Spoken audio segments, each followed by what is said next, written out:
The man holding a syringe, his face a mask of cool professionalism, is the same man whose heart I obliterated 3 years ago.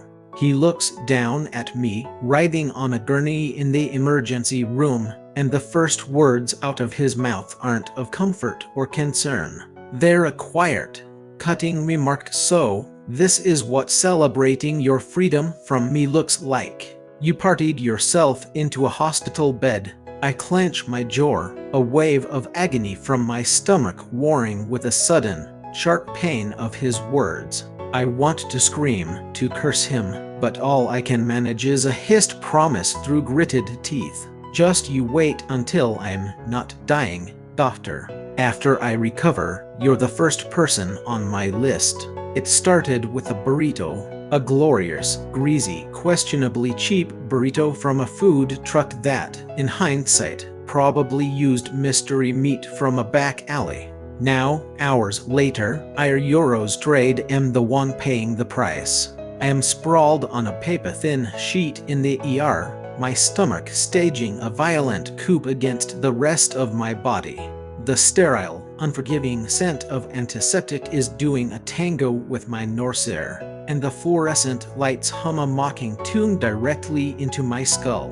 Every muscle is clenched, every breath a shallow gasp. I am a monument to bad life choices, and I am praying for the sweet release of either death or a very powerful painkiller. And €4 when he materializes. Like a ghost from a past €4 tried so desperately to bury, he walks through the curtain. Caden Walsh, M.D. The name on his crisp white lab coat is like a punch to my already suffering gut. My ex-boyfriend, the one I didn't just break up with, I vaporized. I ghosted him so completely. He probably thought I'd been abducted by aliens. And now, of all the ERs in all the cities in all the world, I had to walk into his. The universe, it seems, has a twisted and deeply personal sense of humor. He changed, but he also exactly the same. The sharp, intelligent lines of his face have settled into a more severe kind of handsome. The gold-rimmed glasses he wears, which I used to tease him about, now make him look impossibly smart and infuriatingly attractive. He looks like he belongs on the cover of a magazine for people who have their lives together. I, on the other hand, look like I just lost a fight with a lawnmower. I hate him for it. I hate how composed he looks, how the white coat hangs perfectly on his frame. "Blake Carter," he says, his voice a low, clinical tone that holds no warmth, no recognition of the years we spent tangled in each other's lives. He flips through my chart with an air of profound boredom, as if reading the nutritional information on a cereal box. "Food poisoning. Looks like the high life has been treating you well since you cut me loose." A surge of defiance cuts through the pain. I try to push myself up, to meet his condescending gaze on equal footing, but my stomach rebels with a fresh, searing stab that sends me crashing back into the flimsy pillow. "Yeah, Caden, €4 it," I rasp, my voice brittle. I'm living it up, throwing wild parties every night. This is just a victory lap from all the fun I'm having without you.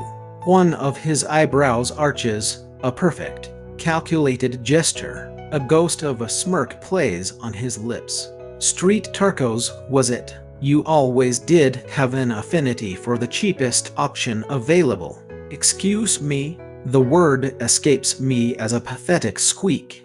"You're the one who once tried to convince me that adding an egg to instant ramen counted as fine dining." The smirk deepens. He adjusts his glasses, a slow, deliberate movement designed to maximize my suffering. He enjoying this. He savoring every second of my humiliation. You still have that sharp tongue, he observes, his voice laced with mock admiration. Eater Eurostrade comforting to know some things are immutable. I want to reach out and rip those stupidly perfect glasses from his smug face. I want to say something so vicious it wipes that look of superiority clean off. But my traitorous stomach lets out a long, gurgling groan, a sound like a creature dying in a swamp, and I collapse back in defeat. Can you just Euros be a doctor? I plead, the fight draining out of me. I didn't come here for a high school reunion. Caden remains perfectly still, arms crossed over his chest, studying me with the detached curiosity of a scientist observing a particularly uninteresting microbe. We have plenty of time for my medical expertise, he says smoothly. But I have other patients to attend to first. You know, the ones who didn't metaphorically rip my heart out and stomp on it for fun. My jaw hits my chest. You cannot be serious. You're going to let me lay here and suffer. He shrugs, a gesture of pure, unadulterated indifference, already turning to leave. You have enough energy to yell at me, Carter. My professional opinion is that you are Eurostrade LL survive for another 10 minutes. 10 minutes. My voice cracks as I shout, a decision I immediately regret as my intestines twist into a new and exciting shape of agony. Caden, you magnificent, petty bastard. Our Eurostrade am actually dying. He pauses at the door, his hand on the frame, and throws a look over his shoulder. The smirk is back, colder than ever. Dying, don't be so dramatic. You're just you. And with that, he Eurostrade gone, leaving me alone with the buzzing lights, the antiseptic smell, and the simmering rage in my soul. I let out a string of curses, each one more creative than the last, earning a scandalized look from a nurse charting in the corner. This is my personal hell. Of all the doctors, in all the hospitals, it had to be him. The man I walked away from without an explanation. The man whose calls I ignored until he finally stopped trying. And now my life, or at least my immediate comfort, is in his hands, and he Eurostrade taking his sweet, vindictive time. I can just picture him, laughing with his doctor buddies, telling them about the pathetic ex-boyfriend currently writhing in agony in room 3. I try to distract myself. I count the ceiling tiles. I watch the rhythmic blip of the heart monitor. I become acutely aware of the ridiculously thin hospital gown Eurostrade am wearing, which offers all the privacy of a single leaf. But Eater Eurostrade useless. My mind is a slideshow of Caden, not the cold clinical doctor who just left, but the Caden I knew. The Caden who would bring me coffee at 3 a.m. when I was panicking over a project for my fledgling YouTube channel. The Caden who spent an entire weekend helping me study for a final I was destined to fail. He was kind. He was warm. He was my safe place. This new version of him is all sharp edges and icy sarcasm, and I can't decide if it makes me furious or just profoundly sad. The curtain swooshes open again. Eater Eurostrade him, pushing a stainless steel cart laden with medical equipment. I brace myself, ready to unleash a fresh tirade, but he speaks first. All right, Princess, he says, his voice devoid of any real affection. Let's assess the damage you've done to yourself this time. Princess, I scoff, wincing as he pulls the privacy curtain shut around us, enclosing us in our own little world of shared history and current misery. What are Eurostrade next? You gonna start calling me a circumflex Euros darlinger Eurostrade? I considered it, he replies, snapping on a pair of latex gloves with a sharp, definitive sound. But I have a rather sensitive gag reflex. I roll my eyes with such force I feel a little dizzy. Just do your job, you absolute asshole. He picks up a syringe from the cart, and my stomach plummets for an entirely new reason. Iter Euros trade S, not just the needle, though Tharter Euros trade S certainly part of it. Iter Euros trade S his proximity.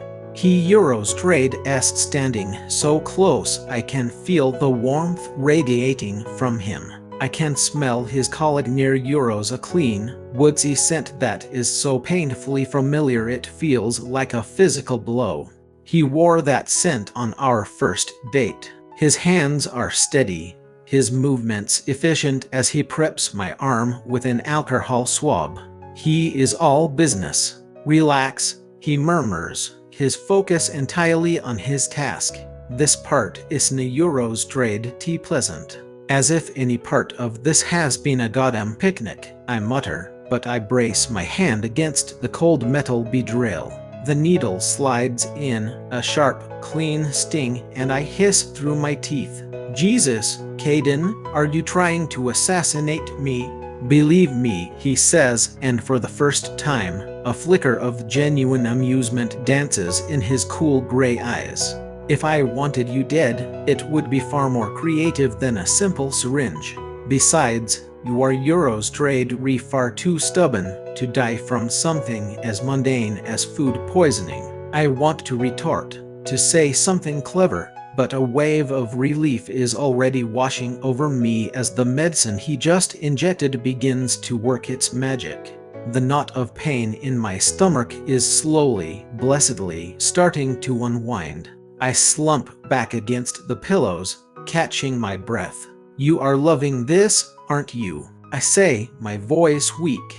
Me, completely at your mercy. He finally, properly meets my gaze, and for a fleeting, heart-stopping second, the icy mask slips. I see a flicker of the old Caden, the one who looked at me like I was the only person in the room. But just as quickly as it appeared, it's gone, replaced by that infuriating smirk. Helpless. You, Blake? Never. He steps back, pulling off his gloves with another sharp snap. You are Euros trade re being admitted overnight for observation.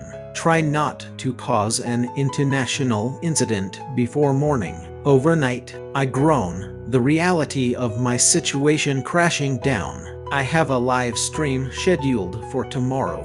Icona Euros trade tar Euros cancel it. He cuts in, his voice firm, leaving no room for argument. Unless you'd prefer to explain to your legions of fans why you are Euros trade re having a very public, very explosive gastrointestinal event live on camera. Heat rushes to my face. You're such a dick.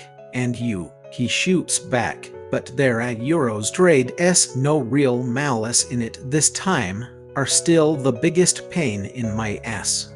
He turns for the door, pausing with his hand on the knob. Get some sleep, Blake.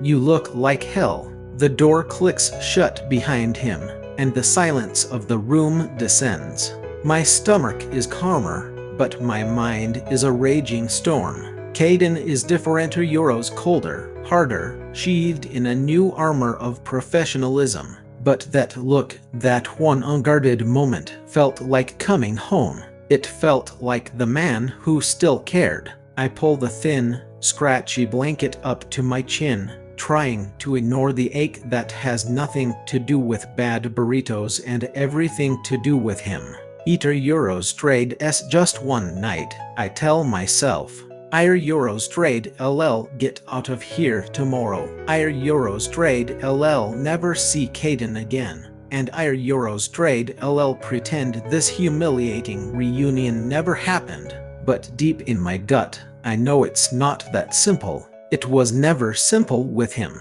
I close my eyes, a single, defeated thought echoing in my head.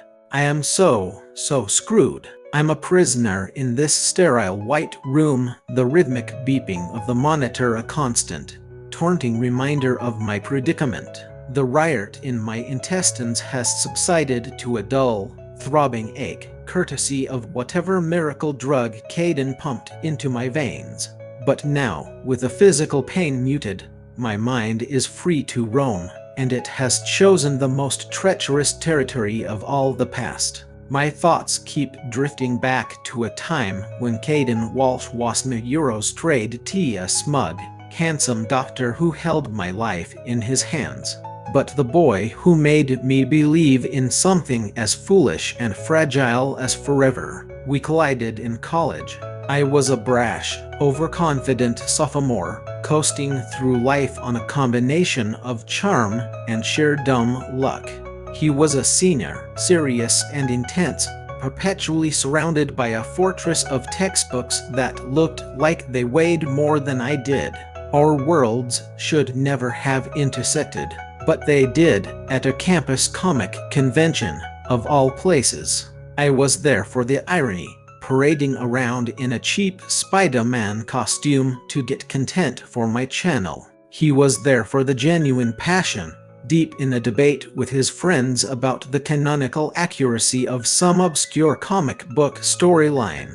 I swaggered over, intending to mock them, and loudly declared that I would only ever date someone who could defeat me in Marvel trivia. It was a joke, a throwaway line, but Caden, with his quiet intensity, took it as a challenge. He didn't raise his voice. He just calmly, methodically dismantled every one of my arguments, citing issue numbers and artist CRS until I was left speechless in front of a crowd of amused onlookers. It was humiliating, and it was the most attractive thing I had ever seen. A week later, he found me. He showed up at my dorm room holding a vintage, mint condition Iron Man action figure, still in its original packaging. It was a collector's item, worth a small fortune. "You said you liked superheroes," he mumbled, his cheeks tinged with pink, thrusting the box at me as if it were radioactive. I tried to play it cool, but my heart was doing backflips. I found out later he Eurostrade been saving up for months for a new laptop, living on nothing but instant noodles and tap water. He Eurostrade spent it all on a stupid toy for a guy he barely knew. When he finally, awkwardly asked me out, I said yes so fast I think I scared him. Just like that, I, Blake Carter, the king of non-commitment, was utterly and irrevocably gone. Our years together were a whirlwind of stolen moments. Late nights spent talking about everything and nothing, whispered secrets in the quietest corners of the library, and countless failed attempts by Caden to teach me how to make something other than burnt toast. He would talk about his dream of becoming a doctor, not for the money or the prestige, but because he wanted to fix people, to mend the broken parts of them in a way no one had ever done for him during his own fractured childhood. I Eurostrade tease him, call him my own personal Captain America, but beneath the jokes, I was in awe of his goodness. He was my hero, and I was the fool who believed our love could shield us from anything. Then came the fall. The memories are sharp, jagged things I try not to touch. My parents, the arguments, the ultimatums. It plays in my head like a horror movie I can't Eurostrade turn off. I built a wall between us, brick by painful brick. I told him he was holding me back, that I needed to be free, that I was done. Every word was a lie, a carefully crafted dagger designed to make him let go. And he believed me. The look of utter devastation on his face as I walked out of his life is burned into my memory. I told myself I was protecting him from the toxicity of my family, but the truth is I just shattered us both. The soft creak of the door pulls me from my self-pity spiral. A nurse with warm eyes and a gentle smile wheels in a food tray. "Breakfast," she announces cheerfully. "Dr. Walsh left specific instructions that you were to eat something." I stare at her, dumbfounded. Caden ordered me breakfast. What, is he worried I might waste away before he gets another chance to torment me? She lets out a soft laugh as she checks my Roman 4 drip. He's been looking in on you every few hours. He even traded shifts with Dr. Evans so he could stay and monitor you himself. Don't tell him I told you that. He'd have my head. A strange tightness grips my chest. Right. He's probably just covering his bases, making sure I don't slap the hospital with a malpractice suit. The nurse gives me a look that says she Eurostrade's seen this exact drama play out 1,000 times before. Of course, dear. Now eat up. She leaves me alone with a covered plate. I'm expecting a bowl of gray oatmeal or some weeping scrambled eggs. Instead, when I lift the lid, I see a stack of fluffy pancakes dotted with blueberry euros, my favorite euros, and a side of perfectly crispy bacon. My mouth waters instantly, but my brain screams that Eater Eurostrade's a trap. He remembered. After all this time, after everything I did, he remembered my favorite breakfast. This has to be some kind of psychological warfare. I take a bite, and damn it, it's delicious. Eurostrade am halfway through my rebellion via pancakes when my phone, sitting on the bedside table, buzzes to life. Eater Eurostrade's a text from my roommate, Zachary. He's a fellow streamer, probably still recovering from an all-night gaming session fueled by energy drinks and spite. Yo, you alive? Fans are freaking out 'cause you missed the stream. My channel is my lifeblood. Eater Eurostrade's small, a motley crew of loyal followers who tune in to watch me nerd out about comics and do stupid challenges, but it barely pays the rent. Missing a scheduled stream is a cardinal sin in the world of online content creation. I type back a hasty reply in hospital. Burrito incident. Tell everyone Eurostrade'll be back tomorrow. I pause, then add and keep this on the down low, okay? Don't tell anyone I'm here. Zachariah Eurostrade's reply is instantaneous. Elmao. You're a disaster. You covered. I breathe a small sigh of relief. I can trust Zach. Famous last words. The door opens again, and Eater Eurostrade's Caden. He looks impossibly fresh and put together for someone who just pulled a double shift. He Eurostrade's holding a cup of coffee and my chart. You are Eurostrade re-eating, he states, a note of satisfaction in his voice. Good. For a moment there, I thought you might try to use the plate as a projectile. I swallow a mouthful of pancake and fix him with a glare. The thought crossed my mind. Water Eurostrade's with a 5-star room service. Did you poison it? He actually snorts, a small, genuine sound of amusement. If I were going to poison you, Blake, I would have done it last night while you were delirious and screaming about your mortal enemy, the Tarko. It would have been far less suspicious. He starts flipping through my chart, his demeanor shifting back to all business. Your lab results came back. This isn't just a simple case of food poisoning. Your stomach lining is inflamed. Years of a terrible diet and stress have taken their toll. Hey, I have a very sophisticated palate, I shoot back, though the words lack their usual conviction. He's right. My diet consists of whatever is cheapest and fastest. My body has been running on fumes for years. So what does that mean? Am I going to be your permanent patient? A few days of observation, he says, making a note on my chart. Unless you'd like to continue your path of self-destruction and end up right back here next month. I lean back against the pillows, folding my arms defiantly. You almost sound like you care. That's a strange attitude for someone who claims to hate my guts. His pen stills. For a moment, I think Eurostrade V finally cracked his composure, but then he looks up and his eyes are like chips of ice.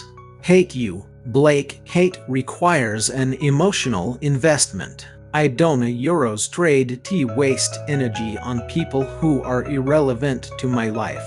The words are delivered so calmly, so clinically, that they sting more than any shouted insult could. Rest. I'll be back to check on you later. He Eurostrade S almost out the door when I call out, my voice smaller than I'd like. Why the pancakes? He stops, his back still to me. You didn't have to do that. He doesn't turn around. Maybe I just wanted to, he says, his voice quiet, and then he's gone, leaving me alone with my half-eaten breakfast and a heavy, complicated knot in my chest.